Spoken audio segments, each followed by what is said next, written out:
Shalom, irmãos. Amém.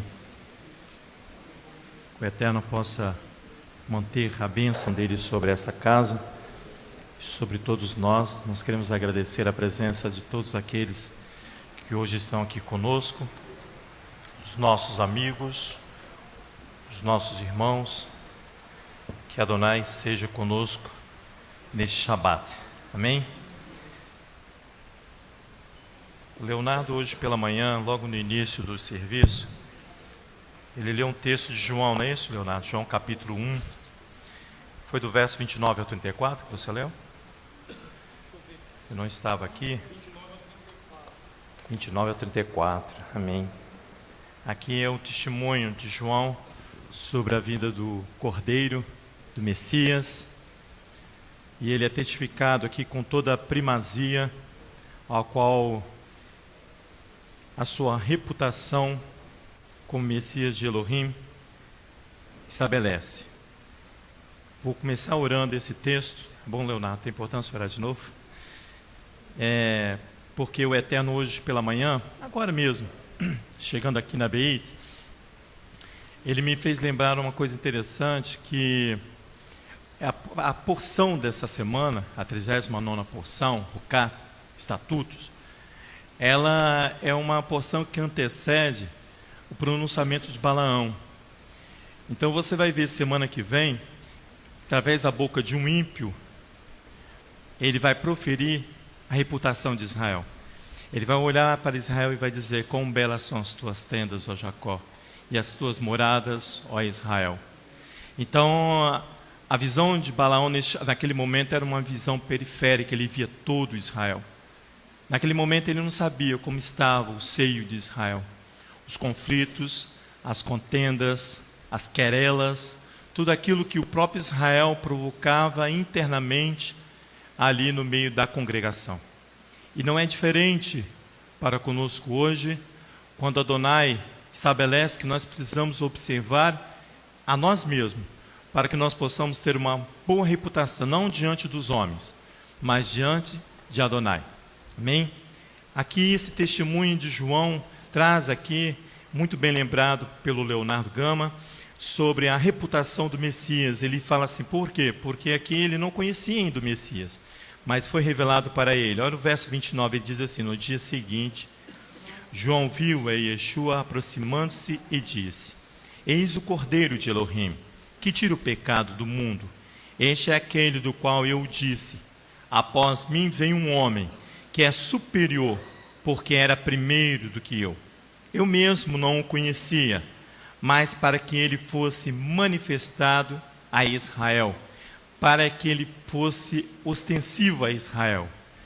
Você vai ver que é uma ostensão, essa presença do Messias aqui na vida de João, para que ele fosse manifestado. Vim por isso batizando com água. Verso 32. Então João testificou dizendo: eu vi o Espírito descer do céu como a pomba e permanecer sobre ele. Eu não o conhecia, mas o que me mandou batizar com água me disse: aquele que sobre quem vires descer e permanecer o Espírito, esse é o que batiza com o Espírito do Santo. Eu vi e testifico, dou testemunho que este é o Filho de Elohim. Eterno, no nome de Yeshua, nós queremos te agradecer, ó Pai, quando o Senhor manifesta a Tua graça e Tua misericórdia, ó Pai, na Tua casa, não somente no Shabat, mas durante toda a semana, ó Pai, cada dia da semana, o Senhor revela uma porção da Tua palavra para nós, quando nós nos reunimos diante da Tua presença, tanto no Shaharit quanto no Arvit, a manifestação do Teu Espírito é visível, é palpável no meio de nós, porque o Senhor revela a Tua palavra a nós. Muito obrigado, ó Pai, porque o Senhor olhou do céu e viu que essa pequena vinha pudesse florescer e dar fruto. Que assim seja verdadeiro, ó Pai, que nós possamos dar bom testemunho à Tua presença, Eterno, mesmo que o homem não venha olhar para nós com os bons olhos, mas nós queremos primeiramente, ó Pai, testificar do bom ânimo diante de Ti. Muito obrigado por confiar em nós, ó Pai, a Tua Torá, por confiar em nós todos os projetos que estão nas Tuas mãos, Hashem. Muito obrigado, Pai, que nós possamos nos tornar grandes diante da Tua presença, mas em santidade, não em manifestação física, mas em santidade, ó Pai, e em poder do Teu Santo Espírito, e que o Mashiach venha operar no meio de nós, Eterno. Em nome dele, de Yeshua, é que nós oramos nessa manhã, neste Shabat. Em nome de Yeshua, Messias. Amém. Irmãos, a 39ª porção da Parashá, o Leonardo já iniciou a leitura, Rokat, Estatuto, encontra-se lá no livro de Números, Bamidbar. Nós estamos fazendo a leitura, nós fizemos a leitura essa semana, e estamos concluindo nesta manhã, do capítulo 19, encerra no primeiro versículo do capítulo 22.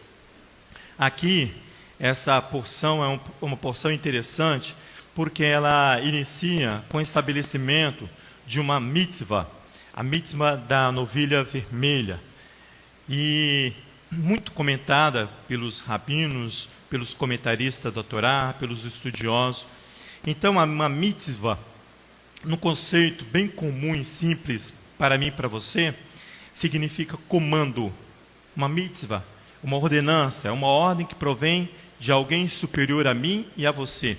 Então, ela é um comando, segundo um conceito bem simples. É uma expressão militar aplicada à voz de um comandante, daquele que vai comandar uma ação, ou uma ação militar. Por isso que é uma expressão forte, é uma expressão militar, a voz de comando. Comandante no hebraico é nagid. Essa expressão nagid, de comandante, é a mesma coisa que colocar algo de forma ostensiva diante de alguém. Você já viu, eu também já vimos, nos meios de comunicação, até mesmo pelos nossos próprios olhos, ultimamente, quando o exército ou a polícia aparece diante da população muito bem armada, com muitos homens. Isso eles chamam de uma presença ostensiva da polícia ou do exército diante de uma comunidade.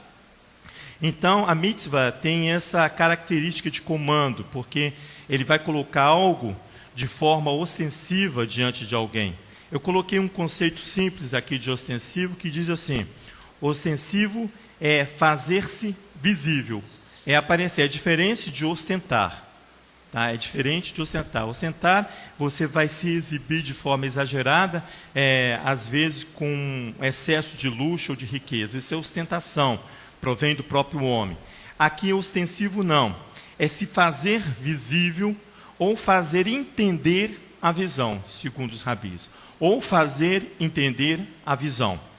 Mostrar-se de forma a chamar a atenção. Então, o ostensivo é aquele que é para ser visto. Por isso que eu achei interessante, quando o Leonardo vai ali em João, capítulo 1, você vai ver ali que João, ele vê o Messias, ele viu o Messias. Por isso que eu falei, ele viu de forma ostensiva. Ele se fez aparecer aquilo que se faz ser visto. Nagib é o nome dado ao Messias por Daniel, capítulo 9, que nós estamos orando. Se você for lá comigo em Daniel, capítulo 9, você vai ver a Daniel aqui, após suas súplicas de perdão aqui, pelos seus pecados e pelo pecado da nação, Adonai vai liberar aqui sobre Daniel uma ordem. E ele vai apresentar essa ordem de forma ostensiva.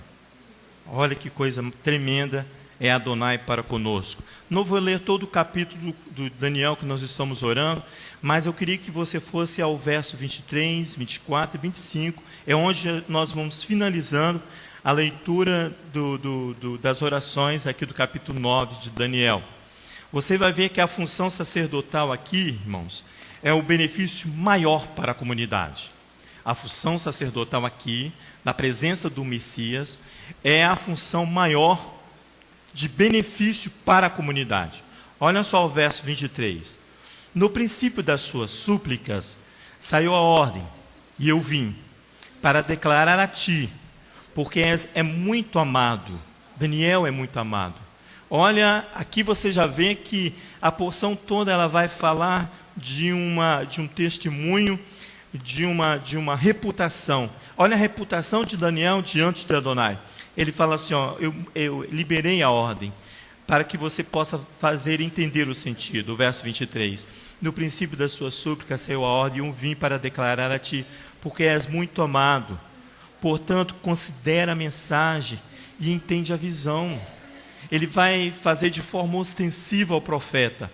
O verso 24 ele diz: 70 semanas estão determinadas sobre o teu povo e sobre a tua santa cidade, para fazer cessar a transgressão e dar fim aos pecados, para expiar a iniquidade e trazer a justiça eterna, não a justiça que provém do homem, mas a justiça eterna, para selar a visão, a profecia e para ungir o santo dos santos. Agora ele vai fazer a revelação do Messias. Sabe e entende, desde a saída da ordem para restaurar e para reedificar Jerusalém, há um período aqui que ele vai falar, desde a ordem que saiu para reedificar os muros de Jerusalém, até o Messias, até o ungido, o príncipe.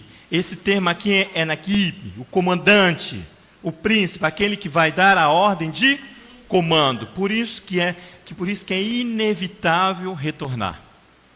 Por isso que é inevitável retornar. Olha, ele fala bem assim, olha, as praças e os muros se reedificarão. Mas ele dá uma notícia aqui para mim e para você, mas em tempos angustiosos. O profeta Daniel vai mostrar o Messias de forma ostensiva. Por quê? Porque ele vai se colocar presente, vai se fazer visível, aquele que é para ser visto.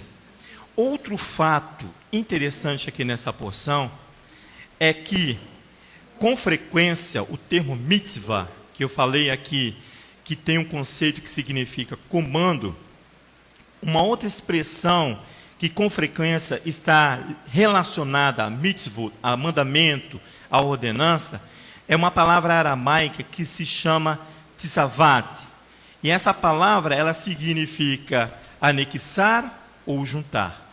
Por isso que eu disse que o benefício maior para a comunidade é quando o Messias se apresenta como um sacerdote.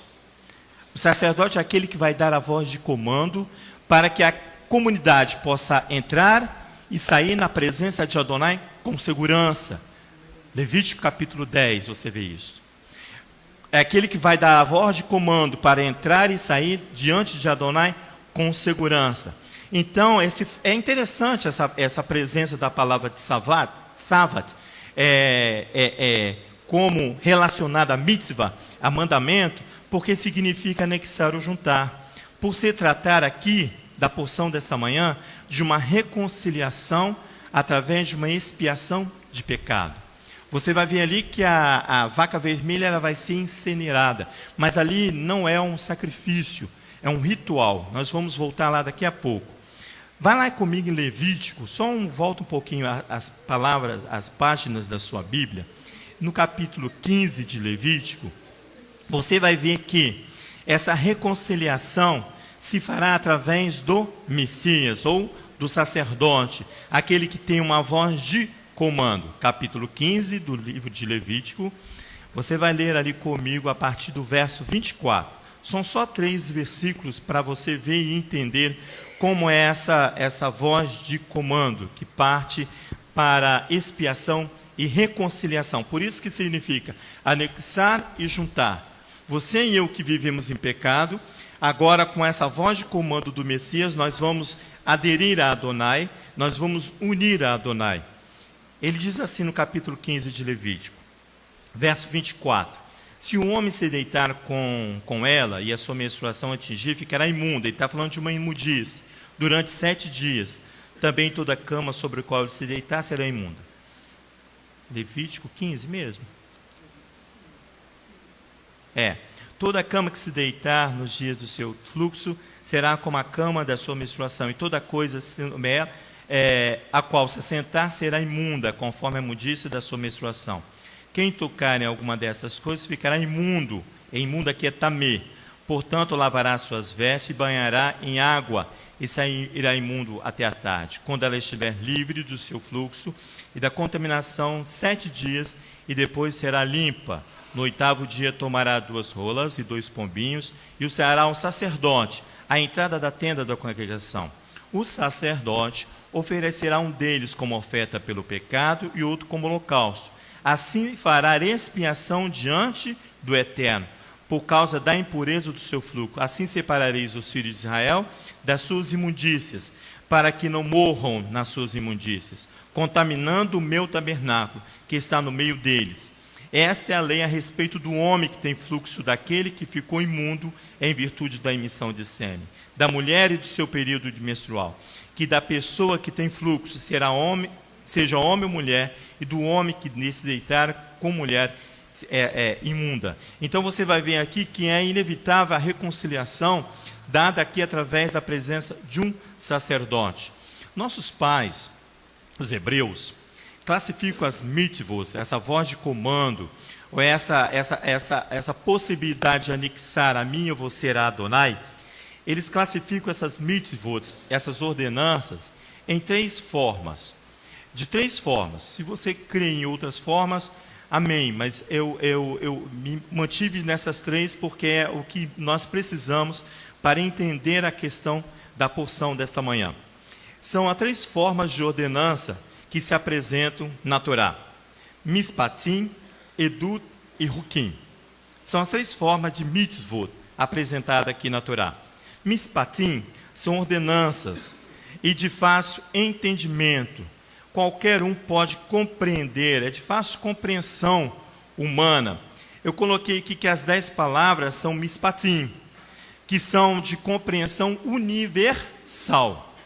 Você não precisa citar os 10 mandamentos com o pensamento humano, porque você só vai acrescentar palavras a mais aqui, não necessárias, porque se você olhar o capítulo 20 ali de Êxodo e citar as 10 palavras, é de fácil compreensão. Se você descer ali embaixo na salinha com as crianças e citar as 10 palavras, elas vão te responder porque são de fáceis compreensões, fácil compreensão.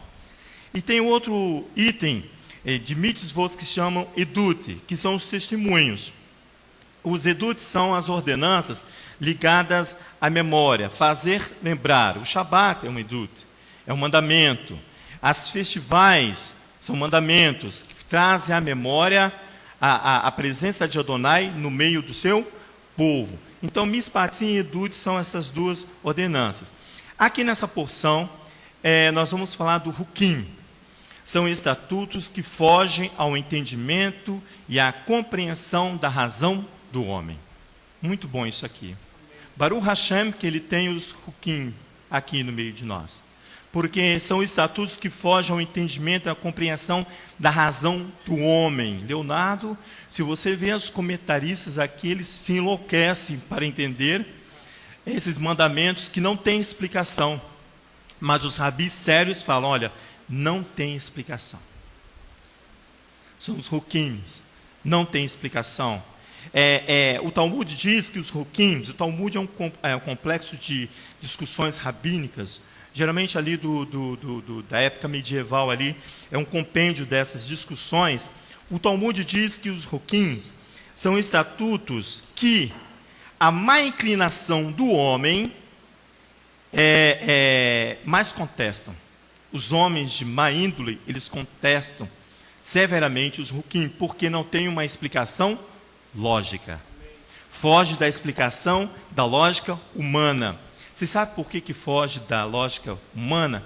Para que esses que trabalham com lógica, que precisam de uma explicação científica para a manifestação de Adonai, que não crê numa manifestação ostensiva de Adonai, eles necessitam exercer a fé. A fé. Capítulo 29 de Deuteronômio. Capítulo 29 de Deuteronômio. Versículo 29. Ali tem algo simples, as coisas encobertas são para Adonai. e as coisas reveladas são para nós. Então, os ruquins, aquilo que o homem não consegue entender, é o que é encoberto. Aqui, ó, pertencem ao eterno. Pertence ao eterno. Mas as reveladas pertencem a nós. Amém. A Torá Amém. já diz isso. Amém. Não é?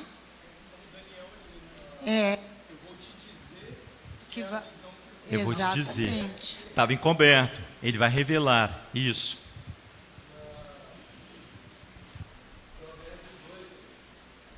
Provérbios fala. Provérbios. Deixa eu ir lá com você, peraí. Vamos juntos. Provérbios, capítulo 8. Sim? 14.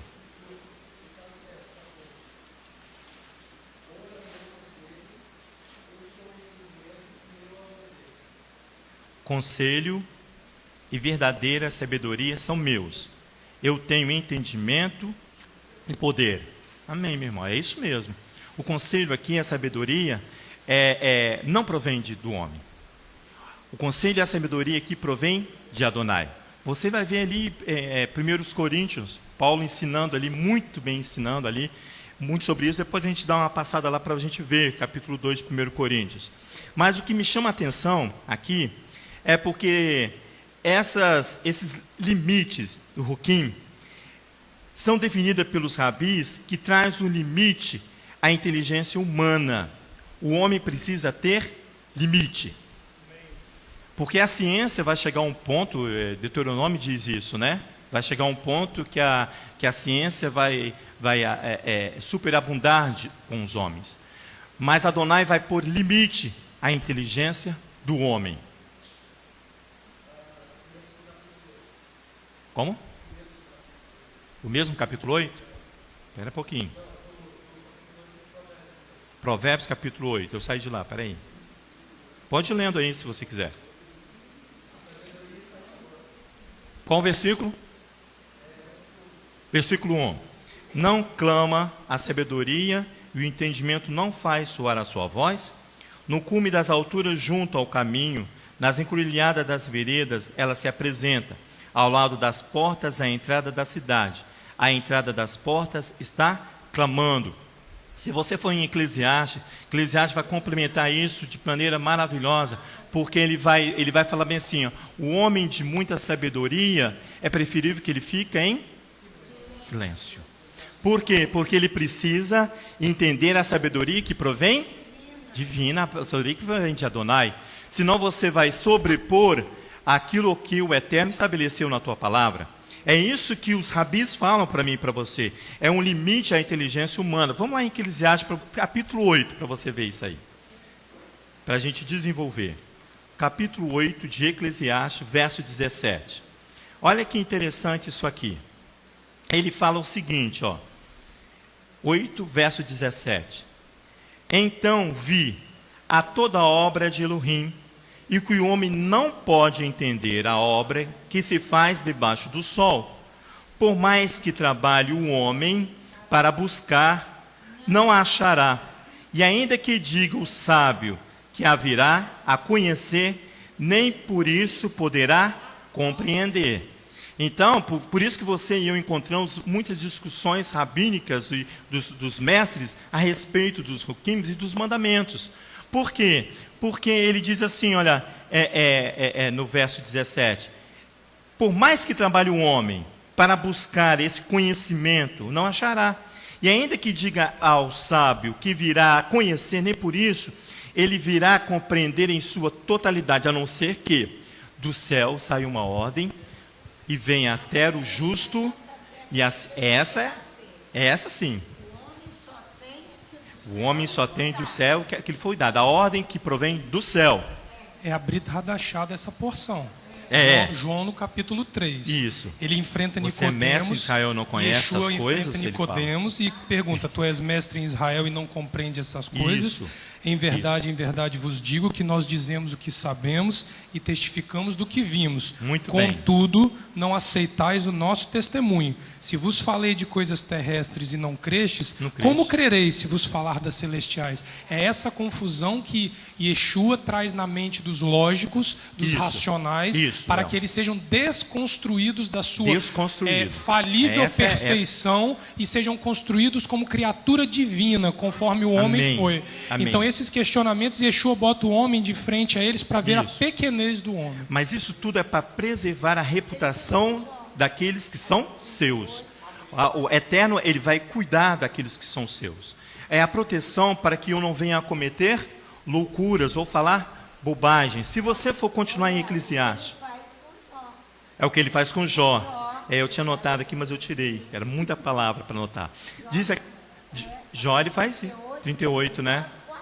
Isso. Como homem. Exatamente. Ser homem, ele fala, né? Sunge os seus lombos. Exatamente. Aqui em Eclesiastes ainda, no final do livro, vai lá para você ver no capítulo 12. Eu sempre venho a esse capítulo 12 porque eu acho muito bom esse capítulo 2. Ele vai dar conclusão nessa questão. Ele diz assim, aqui na minha Bíblia está o resumo da matéria. Mas no capítulo 12, a partir do verso 9 até o 14, aí no final, ele diz assim, olha: quanto mais sábio for o pregador, tanto mais sabedoria ensinou ao povo. Está vendo? A sabedoria, ela precisa ser ensinada. Olha só que interessante aqui, ó. Estudou, inventou e compôs o quê? Muitos provérbios.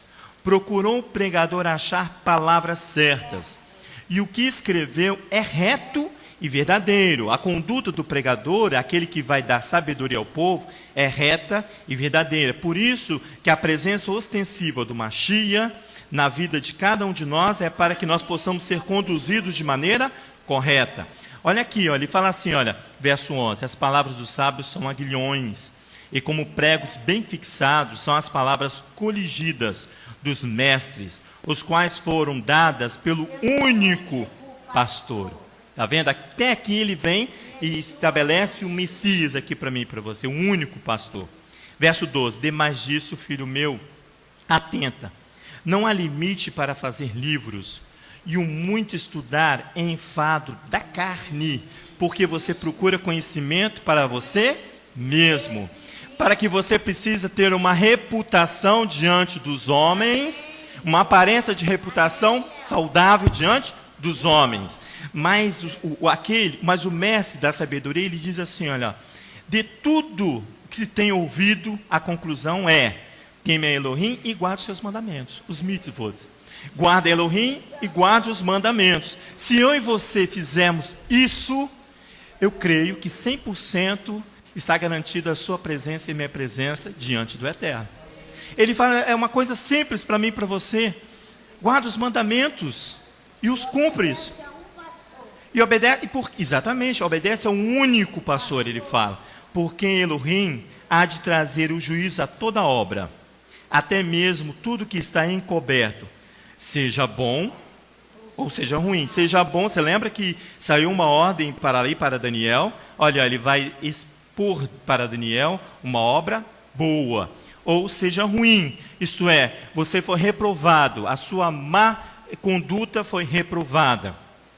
Por isso que eu citei no início 1 Coríntios capítulo 2. Depois você vai lá e você vai ler que 1 Coríntios, ele fala assim: para que a vossa fé não se apoie na sabedoria dos homens, mas no poder de Elohim. Para que a minha e a sua sabedoria não venha se apoiar nos vastos livros, o qual que você e eu precisamos e ficamos ali estudando. Agora nem livros mais estudam, eles vão para a internet, né? A sabedoria deles estão na internet. Dali eles buscam. Uma vez o Eterno falou no meio de nós sobre um artista famoso de boa reputação, e ele diz, e esse artista, o Eterno, olha a reputação diante dos homens, é o artista, mas diante de Adonai, Adonai falou bem assim: ele é aquele que vai beber em várias fontes. Vai beber em várias fontes, não lembra não, né?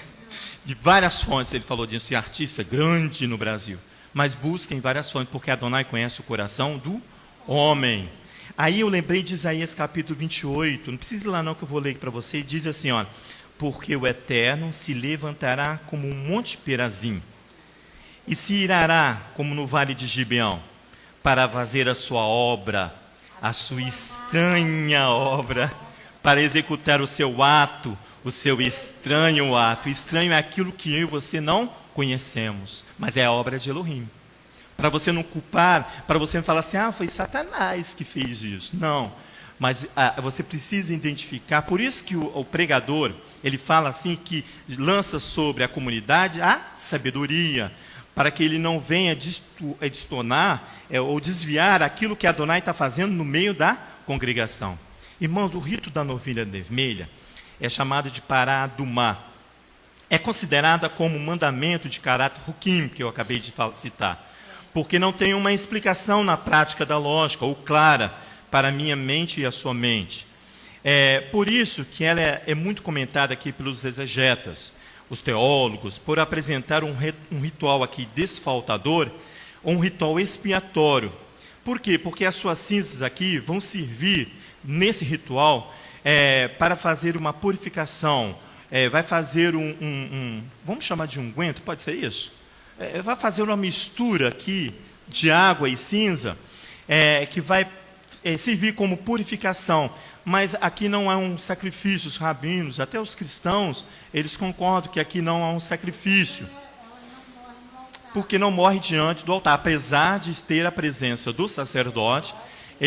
A vaca vermelha, a novilha vermelha, a Pará Dumá, ela morre fora do arraial. Então você vai ver que até os rabinos falam que é interessante essa questão, porque eles vão levando você até o Messias. Irmãos, a Torá leva você até o Messias. A Torá vai levar você até o Messias. Não tem como você fugir disso. É interessante, eu coloquei aqui, que os comentaristas, eles citam que os mandamentos, Hukim, estão ligados diretamente ao Messias. Paulo fala assim, grande esse mistério. Ele está falando dessa união, dessa unidade entre o Messias e Adonai. Ele fala assim, grande esse mistério. O próprio Paulo fala isso. Por quê? Porque eles são ensinos que estão ligados totalmente ao tabernáculo, como esse aqui da Pará Dumá. Vai lá comigo, por favor, porque ela é inserida na Torá, essa porção, Números capítulo 19, no meio de um excesso de murmurações que a congregação de Israel lançou sobre Adonai. Não somente sobre Moisés, mas sobre Adonai. O rito aqui tem por finalidade lançar sobre a comunidade, olha só o que eu vou falar, tem aqui, tem por finalidade lançar sobre a comunidade a possibilidade de limpeza espiritual. Aí você fala bem assim, não, mas não é eficiente? Não, é uma possibilidade, porque vai depender, sabe de quem? De mim e de você. Se eu quero a purificação ou não. A Torá diz aqui em Números capítulo 19, olha no verso 11, por favor. Número 19, verso 11. Então ele cria aqui, Adonai cria a possibilidade. Por isso que eles fazem a ligação ao Messias, porque o Messias cria também essa possibilidade de fazer adesão a Adonai. Olha aqui no verso 11 do capítulo 19 de Números.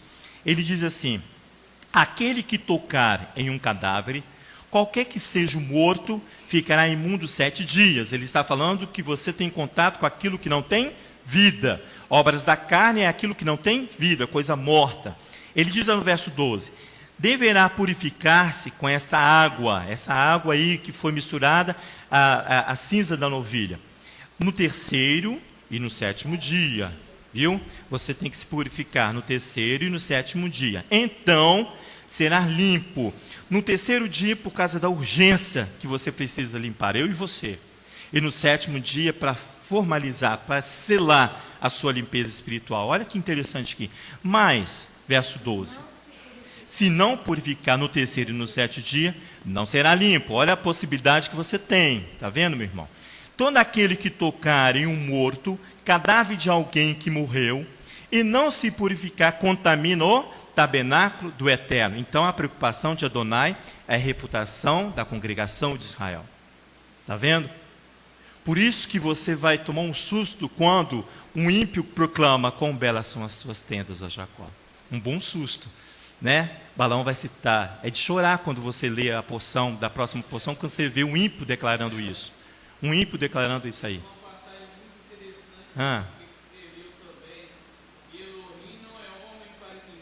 Isso, Marcos. Baruch Hashem, que o Eterno te preencha a sua vida de bênção, meu irmão. É isso aí. É isso aí. Esse é o caminho. É essa voz que fala ao seu ouvido: andai por ele. Esse é o caminho. Porque há a possibilidade. Aqui, ó. Isso. A possibilidade de purificação. Depois nós vamos chegar a essa prata aqui. Eu não tinha notado, mas ela está aqui. Ela está aqui, a redenção. Tal pessoa será eliminada de Israel, diz o texto, porque a água purificadora não foi espargida sobre ele. Ele continua imundo. Permanece nele a sua imundícia. Olha o 19:22. Diz assim, não, vamos do 19:19. Diz assim, ó: o homem limpo espargirá sobre o mundo no 3º e no 7º dias, e no 7º dia o purificará. Então não adianta só no 3º dia, você precisa completar aquilo que você inicia. Você precisa completar aquilo que você inicia. Você precisa terminar aquilo que você começou. Olha só, no 7º dia, o que era imundo lavará as suas vestes e se banhará com a água. Em que horário? À tarde, no Arvite. No Arvite você vai estar limpo. O Arvite do Shabat é qual? A Havidalá. Bom seria se a gente encontrasse todos assim na Havidalá. Acabando o Shabat, a gente vê meia dúzia de gato pingado assim, ó, cansado, porque ficou aqui ouvindo a palavra, fez sedacá, ouviu o irmão, trabalhou aqui, porque os próprios rabinos, irmãos, deixa eu dar uma parada aqui, porque essa questão do trabalho, pastora, as pessoas não gostam muito em nada porque não pode trabalhar no Shabat, mas os rabinos, eu ouvi um comentário rabínico muito bonito, podia ter escrito, trazer, ele diz assim, que quando você faz uma ação social no Shabat, equivale a um descanso eterno. Um rabino escrevendo isso, um ortodoxo lá, que não crê no Messias ainda, escrevendo isso para mim e para você. Porque você pode muito bem estar na casa de Adonai e trabalhar a favor do outro. Você não está trabalhando ao seu favor, nem para ganhar riquezas, nem para ganhar lucro, mas você é um lucro que a gente chama dentro da comunidade de associações, é o lucro social, é um lucro que você dá para Adonai, é uma alma que você preserva para Adonai. Meu talite está todo, pastor? Obrigado, pastor. Depois que ela me chamou de modelo, eu estou aqui. Eu tenho que andar. A senhora fala para mim, tá? Amém. Perde a noção, né? Fica com a touca torta, né? Amém. Baruch Hashem. Então você vê que no verso 19 e 20, ele diz assim: quem porém estiver imundo e não se purificar, esse será eliminado no meio da assembleia, porque contaminou o santuário do Eterno. A água purificadora não foi espargida sobre ele, é imundo. Isso será para eles um estatuto perpétuo. Você vai ver que daqui a pouco, que a raiz da palavra rukat vem falar em talhar em pedra, entalhar, escrever, tornar fixo, gravado em pedra. Nós vamos chegar lá. Ele fala aqui, é para ele um estatuto perpétuo. O homem que espargir a água purificadora lavará suas vestes, e o tocar na água purificadora será imundo até o Arvite. Tudo que o imundo tocar também será imundo, e quem nele tocar será imundo até o Arvite. Você vê aqui que Adonai lança a mão aqui dos homens a responsabilidade de purificação. Ele te dá a possibilidade, mas ele lança sobre mim e sobre você a responsabilidade de purificação, porque o Eterno mantém-se em santidade. Adonai é santo, ele é santo, então ele mantém-se em sua santidade. O homem aqui, irmãos, tem a escolha de construir a sua reputação diante de Adonai.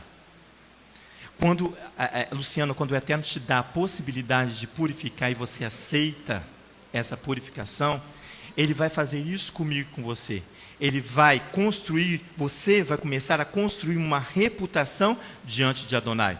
Quando alguém vier falar mal de você, na mesma hora Adonai vai intervir sobre mim se eu vier falar mal, por causa da reputação que Adonai tem de você. Então, muito cuidado quando você proferir palavras contra o Messias, o ungido de Adonai, ou contra aquele que está trabalhando a favor do outro, aquele que trabalha a favor do outro. Muito cuidado. Por quê? Porque ele construiu uma reputação diante do Eterno, e porque o Eterno se mantém-se puro, ou você vai se manter puro ou não.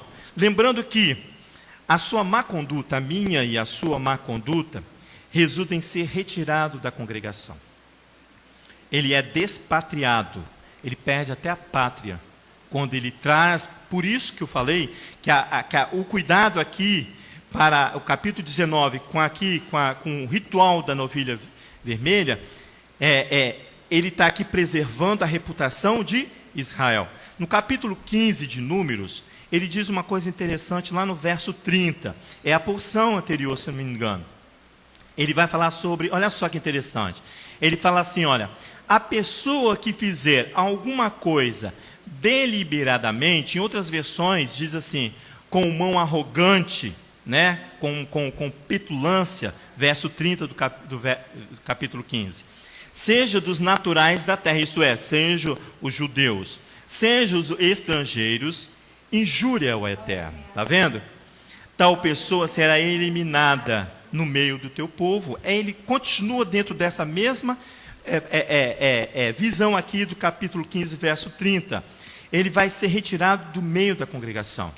Aí eu fui buscar essa questão de reputação, e que em latim é um verbo, eu não encontrei no hebraico, no latim é reputatio, vem do verbo reputare, que significa pensar cuidadosamente sobre alguma coisa ou sobre alguém, para que você não venha lançar sobre eles uma injúria, está vendo?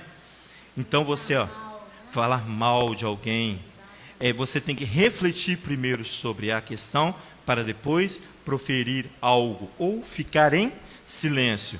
Aí eu lembrei do profeta Isaías, no capítulo 22, que nós lemos essa semana. Você vai ver ali, vamos lá, Isaías capítulo 22, existe um tesoureiro, ele é tesoureiro e mordomo do rei Sebna. Ele não obedece à voz de comando. Olha só como ele vai ser, ele vai ter uma má reputação, mas diante da sociedade de Israel, não, ele é mordomo e ele é um tesoureiro do rei, ele tem uma posição elevada. Trabalha, ele tem uma boa reputação diante dos homens, mas olha a reputação dele diante de Adonai. É essa reputação que eu e você temos que trabalhar em nossas vidas. Eu não preciso ter uma reputação elevada para os homens, mas se eu tiver uma reputação diante de Adonai, isso já basta, Daieno, isso já bastaria. Aqui, nós vamos ler a partir do verso 12 até o verso 19, para você entender aqui a situação de Sebna. Olha o verso 12 do capítulo 22 do livro do profeta Isaías. O Eterno Elohim dos exércitos, vos convidou naquele dia para chorar e prantear, para rapar a cabeça e vestir de saco, ou cingir de pano de saco. Essa é a voz de comando, a ordem que saiu do comandante. Ele manda aqui, é uma ordem aqui. Olha, olha o verso 13. Contudo, há deleite e alegria. Mata-se vacas e degolam-se ovelhas, come-se carne, bebe-se vinho, e diz, comamos e bebamos, porque amanhã morreremos. Esse é um princípio romano que você citou para nós aquele dia, não é isso? No campo de batalha. Eles gritavam isso aqui, né? Comamos e bebamos, porque amanhã morreremos. Está vendo? Sem esperança. Por quê? Porque não obedeceu uma voz de comando que diz que convida cada um deles a chorar, a prantear, a se rapar a cabeça, a vestir de pano de saco, a se humilhar. Está vendo? Mas a minha reputação não permite. Por quê? Olha o verso 14. O Eterno dos Exércitos declarou isso aos meus ouvidos. Certamente esta maldade não será expiada, até que morrais, diz o Eterno dos Exércitos, até que tenha fim em sua vida. Porque não ouviu a voz de comando. De comando, do comando geral. Ouviu. Exatamente. E não se manifestou. Vai prantear. Aí disse, não faremos. Não faremos. Né? Olha a reputação dele diante de Adonai. Verso 15. Assim diz o eterno Elohim dos exércitos. Anda, vai ter com este administrador Sebna, o mordomo, e diz-lhe: o que é que fazes aqui e que te deu permissão para que cavasses aqui uma sepultura? Cavando em lugar alto a tua sepultura, talhando na rocha, morada para ti mesmo, tornando-se o seu nome eterno. É isso que ele estava fazendo. Tornando o seu nome eterno. Olha aqui, cuidado, ele fala no verso 17. O eterno te lançará para longe, sem habitação. O homem forte seguramente te agarrará. Ele te enrolará com uma bola e tirará em um país espaçoso. Ali morrerás, e ali permanecerão os carros da tua glória. E tu, vergonha da casa do teu Senhor. Está vendo a reputação de Sebna? Diante dos homens, homem elevado, né? Mordomo do rei, tesoureiro da casa do rei. Uma vergonha na casa do teu Senhor. Eu te demitirei, demissão por justa causa, do teu posto, e te arrancarei da tua posição. Demissão por justa causa, sem direito a nada. Por quê? Porque tinha uma má reputação diante de Adonai, conhecida por Adonai. Aí eu lembrei não, né? O Eterno me fez lembrar, lá em Atos capítulo 19, Paulo numa luta, irmãos, ele vai, vamos lá para mim, lá vai para Éfeso. Éfeso é conhecida como uma cidade dos grandes adivinhos, aqueles que falam por adivinhações, né? Eles usam muito a prática do miticismo. Deixa eu ir lá que eu não fui. Atos capítulo 19, vamos lá, por favor. Atos 19. Você vai acompanhar comigo aqui. Paulo está em Éfeso. Essa cidade de Éfeso aqui tinha essa reputação. Era uma magia intensiva lá em Atos. Você vai ver que vai mostrar aqui claramente que o reino espiritual conhece a reputação de cada um de nós. Ele vai falar de Yeshua, os demônios. Eu lembrei de uma passagem agora. Ele diz assim no capítulo 19, verso 13. Alguns dos exorcistas judeus ambulantes tentavam invocar o nome do Eterno, o nome do Adon Yeshua. Por que eles estavam fazendo assim? Porque onde Paulo aparecia, ele aparecia de forma ostensiva. Como assim? Ele se tornava visível através dos milagres. Você vai lendo ali, você vai ver. Aqui, o verso anterior, ele diz assim, o verso 12, para você ver. De sorte que até os lenços e aventais eram levados do seu corpo, o corpo de Paulo, aos doentes e às enfermidades os deixavam. O espírito maligno saíam. Eles viam ali um ganho fácil. Paulo vai entrar num conflito agora com eles aqui. Olha só, verso 13.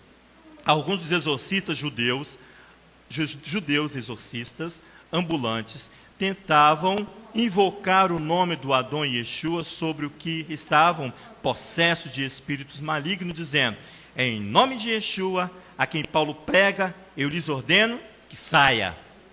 São os aproveitadores. Olha só, os que faziam isso eram 7 filhos de Seva, judeu, um dos principais sacerdotes, homem de uma reputação elevada diante do povo. Olha o verso 15. Respondeu, porém, o espírito maligno que estava sobre o homem. Olha lá. Conheço Yeshua, e bem sei quem é Paulo. E vós quem sois? Nem o imundo reconhece Paulo, aquele que tem má reputação. Até o imundo, esse aqui que se diz o espírito maligno, rejeita. Até ele diz assim: saltando sobre eles, o homem que tinha um espírito maligno dominou 2 deles, dos 7, e prevaleceu, de modo que fugiram nus e feridos daquela casa. Eu vou ler mais um texto, mais um pouco para baixo, para você entender aqui. Quando isso se tornou conhecido a todos os que habitavam em Éfeso, tanto os judeus como os gregos, caiu temor sobre estes. E o nome do Adão Yeshua era engrandecido. Está vendo a reputação do Messias através da vida de Paulo? E muitos dos que tinham crido vinham confessando e revelando as suas más práticas, as suas práticas más. Também muitos dos que tinham praticado feitiçarias trouxeram os seus livros e os queimaram na presença de todos. Olha, você vai ver a prata aqui, ó. Feita a conta do seu preço, o valor que chegou a 50.000 moedas de prata. Eles davam 50.000 moedas de prata pela possibilidade de purificação. Pela possibilidade, eles que vinham queimando, que trabalhavam com feitiçaria, eles vão queimar, sabe o quê? Uma pilha de livros aqui, ó, que valiam 50 moedas de prata. Assim a palavra do Eterno crescia poderosamente e prevalecia. Muitos que tinham praticado feitiços eram os seus livros. Está vendo, pastor? Os seus livros, porque as suas reputações eram baseadas na sabedoria humana. Ele precisou ver a manifestação da palavra do Messias para que ele pudesse ter a possibilidade, através de 50.000 ciclos de prata, a possibilidade de purificação através da pregação de Paulo. Está vendo? Porém, o Eterno preserva o seu nome. Você quer falar? Você está comentando essa questão de reputação. Hã? Você está comentando sobre reputação, porque foi o que nós fomos ensinados a semana inteira. Ensinou essa semana. Isso. E eu tive um pouco de dificuldade de encontrar essa questão de reputação dentro da Paraxá. Mas ali, quando nós olhamos a Paraxá, que ele fala assim, que a condição de todo homem morto que tocasse o cadáver de um morto, né, ele seria obrigado a passar pelas águas. A palavra cadáver ali é nefesh. O ser. O ser. Só que ali ele é traduzido como cadáver, e se nós ficarmos na letra, nós vamos achar apenas que o seguinte: eu tive contato com o corpo de um defunto, né, porque Israel ia para a batalha, Israel tinha contato com mortos, tanto inimigos quanto com cidadãos, e era esse o problema. Não. A palavra nefesh, ela fala de um cadáver físico, mas ela fala de um morto do indivíduo no seu interior, as suas obras da carne, quando você citou. Então ali, quando ele vira e fala assim, todo aquele que tem uma má reputação espiritual, porque está sujo com obras da carne, tem que se lavar. Aí eu entendi onde entra a questão da reputação, porque o homem tem que assumir a sua imundícia interna. Você precisa reconhecer a condição de pecado. Você precisa recuar da condição de homem que não encostou num corpo físico, porque aparentemente eu seria julgado por ter encostado num corpo físico. E aí, quando eu peguei esse entendimento, que eu falei assim, bom, então o problema está na reflexão daquilo que nós somos dentro, onde ninguém mais nos conhece a não ser Adonai, o problema se torna maior. É esse campo aí. Aí eu lembrei de Pedro. Por que Pedro? Pedro foi um homem que ele viveu o conflito da reputação. Porque ele era aquele homem bravo, aquele judeu sério, que dizia assim, ninguém vai matar o Mashiach, você não vai se sacrificar por nós. Quando ali em Peça ele fala que caberia a ele se sacrificar. E aí o Mashiach diz a ele, para trás de mim, Satanás. Mas foi o mesmo Pedro que durante 3 vezes o negou, por uma reputação de judeu sério, que negou o nome do Mashiach, e ele ouviu o galo cantar, e ele caiu num pranto que só o deixou quando no ato de ressurreição, lá no livro de, acho que é João, no final de João, quando o Messias aparece para ele e pergunta, Pedro, tu me amas? 3 vezes. Aí ele diz, amo Adão. Pedro, tu me amas? Amo Adão. Pedro, tu me amas? Ele, Adão, tu sabes que eu te amo. Porque ali Pedro entendeu que ele teria que jogar essa reputação dele para o lixo, água abaixo, para que ele pudesse carregar o opróbrio do nome do Mashiach. Porque ser bem reputado por Adonai é ser mal reputado diante dos homens. É a contradição que aquele homem que carrega a lógica consigo não consegue andar. E interessante que Pedro ainda viveu dificuldades com isso. Porque em Gálatas, no capítulo 2, existe um confronto de Paulo com Pedro, Porque ali Paulo, no capítulo 2, verso 7, ele diz que Pedro foi levado como ministro no meio dos judeus, para levar o Machia aos judeus. E Paulo, ministro, para levar o Machia aos gentios. Paulo não nega a função de cada um, mas ele vira para Pedro, no verso 11, diz: chegando Pedro a Antioquia, resisti-lhe na cara, porque a sua reputação era má. Você era repreensível. Por quê? Porque sendo ele ministro dos judeus, ele se sentava com os judeus para pregar o Machia.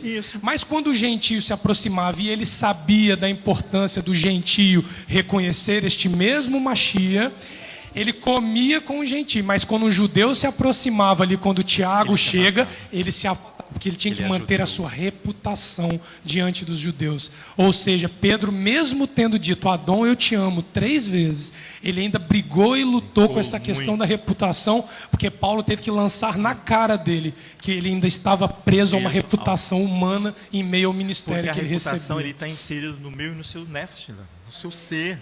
É contra isso que eu e você vamos combater. Por quê? Porque Adonai continua santo. Adonai continua santo, mas eu preciso alcançar essa santidade. É a ordem de Adonai para mim, é a voz de comando.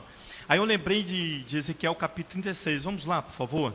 Quando ali, Adonai fala bem assim: olha, não é por amor de vós, mas vai por causa do meu nome. Ele vai preservar o seu nome, o nome de Adonai. Olha que interessante aqui. Aqui os rabis também falam que Adonai se apresenta de forma ostensiva. Olha que bonito isso aqui no capítulo 36 do profeta Ezequiel. A partir do verso 22 ele diz assim: dize, portanto, à nação de Israel, aquela a qual lhe deu a possibilidade de purificação. Ele diz assim: assim diz o Eterno Elohim, não é por amor de vós que eu faço isso, ó nação de Israel, mas pelo meu santo nome, que profanaste entre as nações para onde fostes. Olha, a minha má reputação leva o nome de Adonai junto, está vendo? Olha, ele fala bem assim: olha, eu santificarei o meu grande nome, ele fala, que foi profanado entre as nações, o qual profanaste no meio delas. Então as nações saberão que eu sou o Eterno, diz o Eterno Elohim, quando eu for santificado aos seus olhos, a sua vista, ele está falando, está vendo a ostensão? Pois eu vos tirarei dentre as nações, vos congregarei de todos os países, que vos trarei para a vossa terra, aquele que foi desterrado, está vendo? Então espargirei água pura, está vendo? É aquela mistura com a água, a água com a cinza da novilha. Espargirei água pura sobre vós, e ficareis purificado de todas as vossas imundícias e de todos os vossos ídolos. Eu vos darei um coração novo, porém em vós um espírito novo. Eu vou tirar a reputação má de dentro de você. Ele está falando assim, olha que promessa aqui. Uma reputação desfavorável. Ele diz assim, ó, eu darei um coração novo, porém em vós um espírito novo. Tirarei de vós o coração de pedra e vos darei um coração de carne. Porém em vós o meu espírito, e farei que andeis nos meus estatutos, e guardarei os meus juízos e observareis. É a sabedoria do homem, andar na presença de Adonai, nos seus estatutos e nos seus mandamentos. Aqui Adonai cita uma coisa, a ausência do Kiddush Hashem. Os hebreus chamam Kiddush Hashem a santificação do nome de Adonai.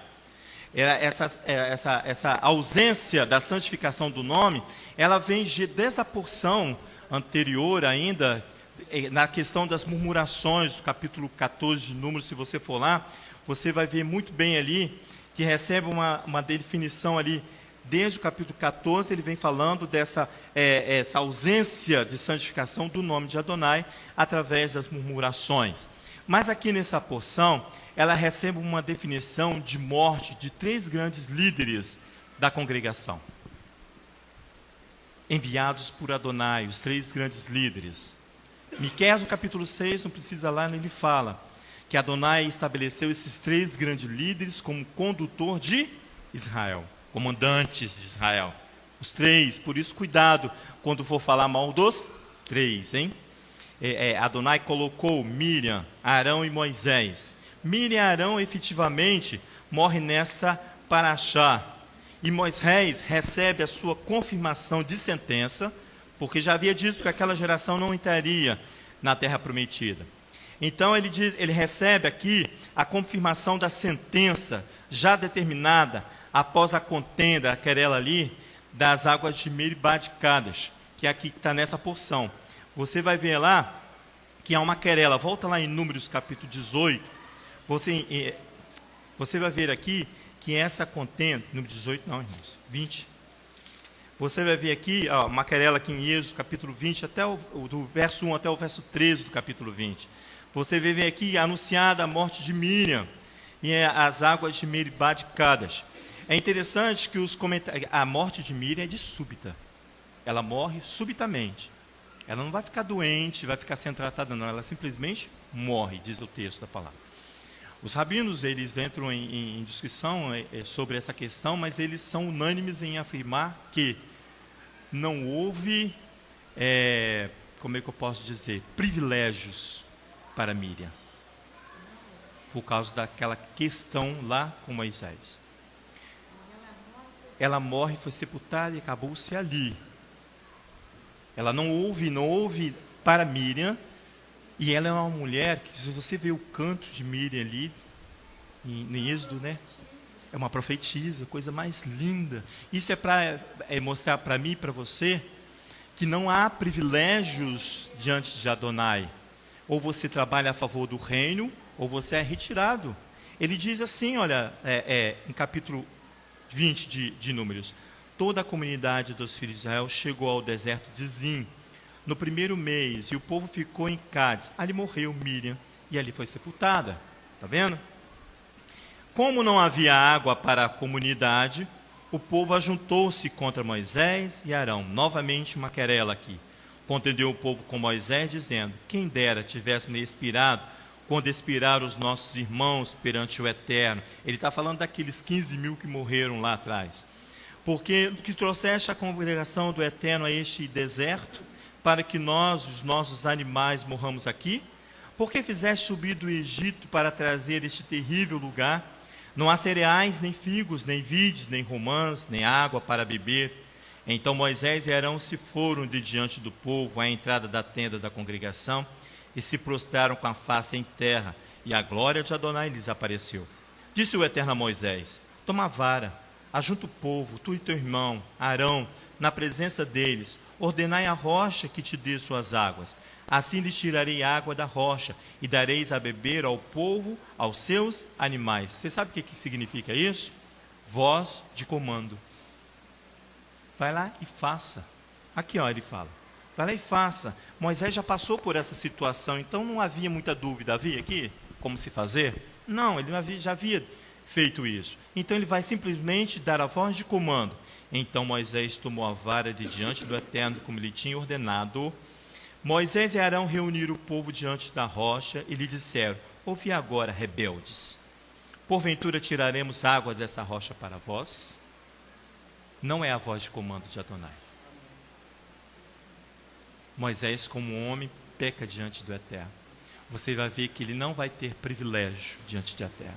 Se Moisés, Leonardo, não tem privilégio diante do Eterno, imagina o Leomar aqui, que não chega nem a poeira das sandálias de Moisés. Imagina eu e você.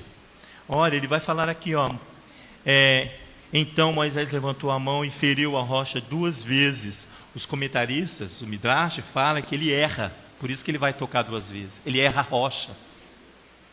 Para você ver a querela que eu e você provocamos, como vai destonar a unidade dentro de uma congregação, essa congregação aqui do deserto, por causa da minha e sua querela, de conceituar um o outro para o outro, de estabelecer a reputação do outro para com você. Essa é a querela aqui, que provocou o destornar aqui de um líder como Moisés. Então ele vai bater 2 vezes na rocha. A água jorrou abundantemente, e a comunidade e seus animais beberam. O Eterno, porém, disse a Moisés e Arão: visto que não crestes em mim, para me santificares, para não santificar o que? O nome de Adonai, é o Kiddush Hashem, diante dos filhos de Israel, não introduzirei este povo na terra que dei, Essas são as águas de Meribá, onde os filhos de Israel contenderam com o Eterno, que nele se santificou. Arão vai morrer aqui nessa porção. Nós não vamos lá porque está terminando o meu tempo. Mas você já leu. Arão vai morrer ali, e Moisés ainda vai ter um tempo com Adonai, porque ele tinha que acabar a sua obra. Mas essa questão está definida para Moisés. Ele ainda tenta, junto com Adonai, adentrar a terra. Mas Adonai fala assim, olha, cala-te, continue trabalhando, porque essa questão já foi definida. Aí eu lembrei, você também vai lembrar, que essa questão de não ter privilégio diante de Adonai, ela é orada pelo Salmo 99, o salmista canta isso no Salmo 99. Você canta todo o Shabat o Salmo 99. Eu vou ler só 3 versículos para você lembrar. Ele diz assim, Moisés e Arão com seus ministrantes, e Samuel com seus aclamadores, clamadores do seu nome, clama a Adonai, e ele lhes responde, Adonai. Ele lhes falou de uma coluna de nuvem, como ele apareceu aqui para Moisés. Eles guardam o que? Os seus testemunhos, está vendo? Tudo na ordem correta. Ele lhes deu uma Torá. Tu, eterno nosso Elohim, tu lhes respondes. O El, portador, tu és aquele, tu és para eles o vingador dos seus procedimentos. Adonai vai vingar os seus maus procedimentos. O salmista no Salmo 99 diz isso. E aí, os rabinos dizem assim, que aqui existem acusações sérias de Adonai para Moisés, Arão e Miriam. Não, a questão aqui era com Adonai. Ele diz assim, que existiu aqui, conforme Adonai falou, ausência de adesão, que é a falta de fé, rebelião contra a boca de Adonai, porque ele não santifica, ele não exprime a voz, o comando de Adonai, não, ele não obedeceu a voz de comando, a não consagração de Adonai no meio do povo. Por isso que o salmista vem cantando isso aqui. O Senhor ouvia Moisés e Arão, o Senhor falava com ele, o Senhor respondia, mas o Senhor é o portador e vingador dos seus feitos, dos seus procedimentos. Para que nós possamos concluir, irmãos, Ruká tem uma expressão forte, né? Porque provém de uma raiz chamada Hakak, que faz referência a uma ação, Hakak faz referência a uma ação de cortar, de entalhar pedra ou escrever. Esta prática aqui, segundo os rabis, é muito comum entre os nossos pais, de entalhar mandamentos nas rochas, nas pedras, para fixá-las. E também mais tarde nos metais, para também tornar fixo. E assim eles vão lá e colocam em local público. Isso é Ruká. Isso é Ruká. Você anuncia as palavras de Adonai. Por isso que ele fala assim, olha, fica nos meus mandamentos. Está bom demais para você e para mim. Eu lembrei que o profeta Abacuque, diante dessa mesma visão que nós temos hoje, essa mesma visão que nós temos hoje, vai receber um comando, uma voz de comando, e essa voz de comando é Hakak. Nós também recebemos essa voz de comando, essa casa recebeu a voz de comando, os bem antigos vão lembrar, em 2004. Vai lá para você ver Abacuque capítulo 2, para você ver uma coisa. Abacuque, para você ver que, diante da mesma visão que nós temos hoje, o profeta recebe uma voz de comando e nós fazemos igual a voz de comando. Nós vamos entender isso agora, se não já entendemos. Abacuque capítulo 1, você vê aqui a visão do profeta, é a mesma visão que eu e você temos hoje. Olha só o que ele fala, nos primeiros versículos. O oráculo que viu o profeta Abacuque. Até quando, Eterno, aclamarei eu, e tu não me escutarás? Ou gritarei a ti violência, e não salvarás? Porque me fazes ver iniquidade e opressão, destruição e violência estão diante de mim. Há também contendas, e o litígio se suscita. Por isso se afrouxa, por isso a lei se afrouxa, e a justiça nunca se manifesta. O ímpio cerca o justo, a justiça é pervertida. É a visão do profeta daquela época. Traz para nós hoje, vê se você não vê isso aqui que o profeta viu. Vê se você não vê isso que o profeta viu. Agora vai lá ao capítulo 2 para você ver a resposta de Adonai, a voz de comando de Adonai. Ele diz assim, olha o verso 1: sobre a minha torre forte de vigia estarei, e sobre a fortaleza me apresentarei e vigiarei, para ver o que fala comigo, diz o profeta, e que eu responderei a esta queixa, a queixa que ele fez. Ele se põe em guarda para ouvir a Adonai. Verso 2: então o Eterno me respondeu: escreve a visão e torna bem levídeo sobre as tábuas, para que aquele que passar correndo possa ler. Você sabe por quê que passa correndo possa ler? Porque é de fácil compreensão. São os 10 mandamentos, as 10 palavras que o Eterno mandou fixar, não em pedras, mas em metal, para que fique firme. Ele fala bem assim, olha: escreve a visão e torna bem legível sobre as tábuas, para aquele que passar correndo possa ler. Porque a visão é ainda para um tempo determinado, e até o fim falará e não mentirá. Irmão, se tardar, espera, porque certamente virá, não tardará. Eis que a sua alma se incha, não é reta nele, mas o justo, pela sua fé, viverá. 2004 isso foi dado a esta casa. Léo, então a gente fez podemos falar que aquilo que nós fizemos foi um Kiddush Hashem. Um Kiddush Hashem, Baruch Hashem. Ali nas duas nós comunidades. Nós santificamos o nome de Adonai. Nas duas comunidades. Isso. Trazendo a unidade promovida pela Ruká. A unidade de unir aquilo e a possibilidade de santificação através que o homem tem. A mesma possibilidade que ele dá ao estrangeiro, ele dá a mesma possibilidade que ele dá aos de casa, ele dá ao estrangeiro. Por isso que ele manda aqui o profeta e vai, coloca as palavras, anuncia aí, para fixa as 10 palavras. Seja vista. Aquele que passar correndo vai entender. Aquele que passar correndo vai entender. É interessante, irmãos, o termo dá assim, é uma característica de uma ação de um tempo duradouro, uma coisa que vai ficar fixa ou permanente. Interessante aqui que eu coloquei, que Hakak refere-se também a uma ação legislativa.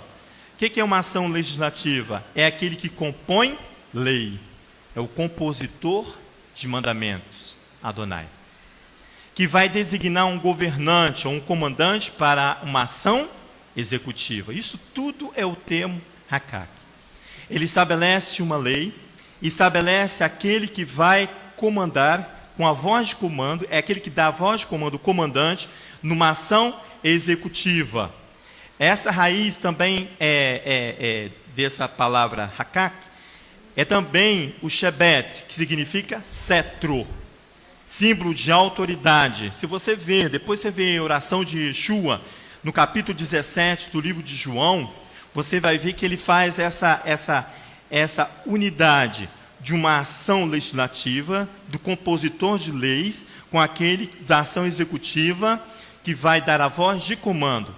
Por isso que eu perguntei a Adonai: Adonai, aqui está criando-se uma possibilidade de unir uma ação, um governo legislativo com um governo executivo. Aquele que escreve a lei e aquele que vai executar a lei. Israel, em sua jornada pelo deserto, encontra um poço aqui nessa porção. Ela vai cantar sobre as águas. Israel só acha esse poço porque há uma unidade entre um governo legislativo, Adonai, e um governo executivo, que são os sacerdotes, os reis, os príncipes, os comandantes. Vai lá para a gente terminar aqui, Números capítulo 21. Lindo demais isso, pastor. Vale a pena a gente ficar acordado para ouvir de Adonai. Vale a pena ficar acordado. Ele diz assim, olha, no capítulo 21, verso 16 e verso 18. Essas aqui são as andanças de Israel. Aqui, ó. No capítulo 21, verso 16, ele diz assim: dali partiram para Beer, o poço do qual o Eterno disse a Moisés: ajunta o povo que lhe darei água. Lembra da querela? Ele falou assim: ajunta o povo que eu lhe darei água. Olha aqui o poço, ele vai encontrar. Ele disse assim, olha: ajunta o povo que lhe darei água. Verso 17. Então Israel cantou este cântico. ele canta. Ele diz assim: brota o poço, e vós entoai-lhes cânticos. O poço que os líderes cavavam, que os nobres do povo abriram com cetro e com cajados. Sairá dali água de vida, porque uniu-se aquele que é o compositor de mandamentos, compositor da Torá, junto com aqueles que são executores da Torá, que são os profetas, que são os sacerdotes, que são os ministros diante de Adonai. Essa é a porção, Rucar. Tem muita coisa a mais. O encontro de poço aqui, eu coloquei aqui que teve uma ação conjunta das duas autoridades. Está vendo? O encontro do poço de água, onde brota água de vida, teve a ação conjunta de duas autoridades que se refere à ação legislativa e executiva. Esta junção do legislador com o executor torna-se inquestionável a ação de Adonai. Não se questiona porque uniu-se o legislador e o executor. Quando as nossas autoridades físicas, falando bem alto, isso, eu ia falar. Para todos que estiverem na internet ouvir, amém, e mais alguém que quiser ouvir, quando as nossas autoridades aqui da cidade de Vitória definiram colocar ali um posto policial, uma UPP, ali no telecentro, e retirar o telecentro dali para outro lugar. Amém. Eles colocaram ali o cumprimento e obediência daquilo que está escrito lá em cima. Lá em cima está Adonai, com seus mandamentos, para se fazer obedecer. Ali está o executivo. Isso. Aquele que executou a Torá. Ali está o legislativo, as leis. As leis. Isso. E aqui está o que vai fazer, cumprir a lei. Amém. Então não tente subir para colocar lá em cima. Lá em cima está Adonai. Está Adonai. Aqui tem que ser o executor. Cumpra o homem o seu papel aqui na entrada, nas portas de entrada. Quando isso se une, pastora, quando isso se torna irrevogável ou inquestionável a ação de Adonai. Baruch Hashem, se torna seja ele. Inquestionável. Gênesis capítulo 49, verso 10 diz assim: o cetro não se arredará de Judá, nem o bastão de autoridade dentre os seus pés, até que venha Siló, e a ele obedecerás os povos. É a bênção ali dada à tribo de Judá.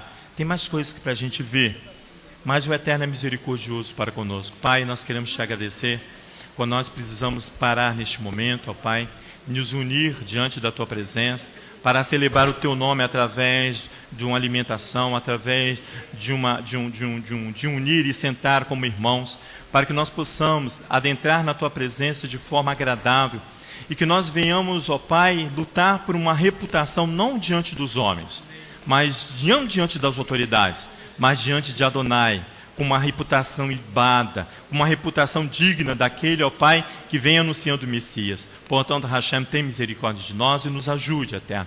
Em nome de Yeshua, o Messias. Amém.